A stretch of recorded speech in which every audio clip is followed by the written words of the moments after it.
TikTok Shop ditutup. Yap, bener. Kalian nggak salah dengar. Resmi nih, kabarnya masih fresh banget. Saya baru aja dapat info melalui email kemarin tanggal 3 Oktober 2023 dan dari grup resmi TikToknya juga bahwa mulai hari ini atau tanggal 4 Oktober jam 17 waktu Indonesia Barat, TikTok tidak lagi memfasilitasi transaksi e-commerce di TikTok Indonesia. Artinya apa nih? Artinya baik seller, afiliator maupun UMKM tidak lagi bisa berjualan di aplikasi TikTok. Sekedar informasi aja nih ya, ini adalah video lanjutan dari video saya sebelumnya yang di atas ini nih kalau misalkan kalian mau nonton dulu. Tapi pada intinya pemerintah kan ngasih tenggat waktu tuh seminggu dari tanggal 27 September kemarin supaya TikTok menghapus atau istilahnya tidak boleh memfasilitasi transaksi e-commerce di aplikasinya. Karena izin TikTok adalah sebagai sosial media seperti Facebook, YouTube, Twitter, bukan transaksi jual beli seperti Shopee, Tokopedia, Lazada, dan lain-lain.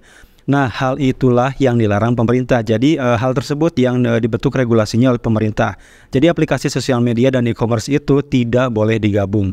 Pertanyaan selanjutnya, kok mendadak? Sebenarnya ini nggak tiba-tiba. Kalau kalian ikutin update soal ini, kayak yang tadi gua bahas di awal, pemerintah ngasih tenggat waktu 7 hari buat TikTok menyelesaikan PR-nya. Tapi kita tahu fitur TikTok Shop itu udah melekat sama TikTok dengan jumlah orang yang terlibat di dalamnya yang masif. Nah, jadi bukan hal yang mudah buat TikTok untuk menyelesaikan PR-nya.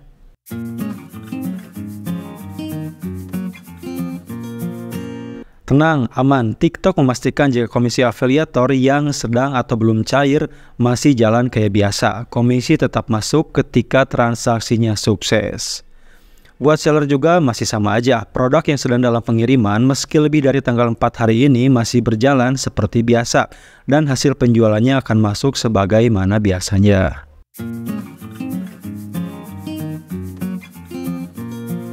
Nah, ini juga tidak terpengaruh sama sekali karena TikTok memberikan tenggat waktu 1 bulan untuk seller mengirimkan pesanannya tepatnya maksimal di tanggal 5 November 2023. Jika sampai tanggal tersebut pesanan tidak dikirim, maka sistem akan membatalkan pesanan secara otomatis dan dana akan dikembalikan kepada pembeli.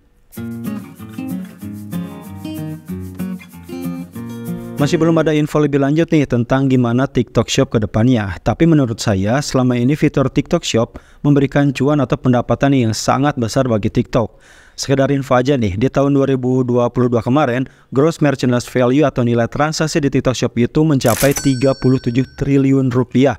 Belum lagi pendapatan dari iklan yang juga nilainya cukup besar. Jadi saya yakin TikTok tidak akan mengabaikan sumber pendapatannya.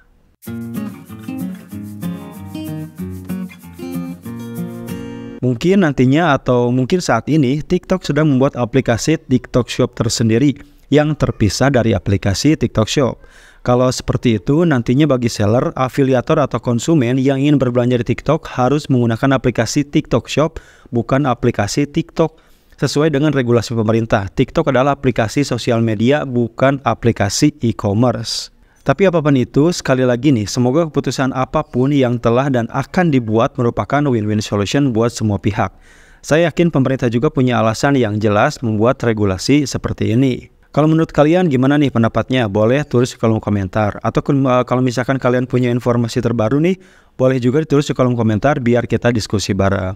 Like videonya kalau misalkan kalian merasa informasi bermanfaat dan juga share dan subscribe info finansial. Terima kasih telah menonton.